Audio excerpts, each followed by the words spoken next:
Janasena party అధినేత పవన్ కళ్యాణ్ పిలుపు మేరకు సెంట్రల్ నియోజకవర్గంలోని వీర మహిళల ఆధ్వర్యంలో జనసేన నాయకురాలు విజయ్ కుమారి నేతృత్వంలో సింగినగర్లో అన్నదాన కార్యక్రమం జరిగింది. డొక్క సీతమ్మ ఆకలితో ఉన్నవారి ఆకలి తీర్చడమే ధ్యేయంగా ఎంతో మందికి కడుపు నింపిన ఆమె అంటే రాష్ట్ర వ్యాప్తంగా మన్ననలు అందుకున్న డొక్క సీతమ్మ ఎంతో మందికి స్ఫూర్తిగా నిలుస్తున్నారు. ఆమెను స్ఫూర్తిగా తీసుకున్న జనసేన వీర మహిళలు జనసేన అధినేత పవన్ కళ్యాణ్ పిలుపు మేరకు పేదవారికి అన్నదాన కార్యక్రమాలు నిర్వహిస్తున్నారు.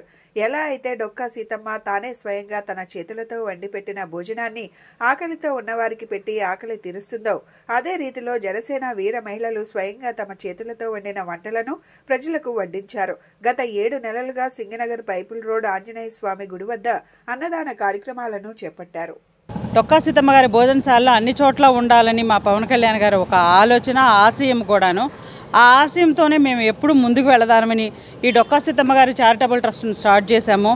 ఎవ్రీ మంత్ మేము స్వయంగా మా చేతులతో మేమే వండి ప్రజలకు వడ్డిస్తాము. డొక్కా సీతమ్మ గారి గురించి మీకు తెలిసే ఉంటుంది. ఆమె నిత్యము అన్నదానం చేస్తూ ఎప్పుడు ప్రజల కోసమని ఆకలి అన్న వాళ్ళ ప్రతి ఒక్కళ్ళ ఆకలిని తీర్చిన వ్యక్తి.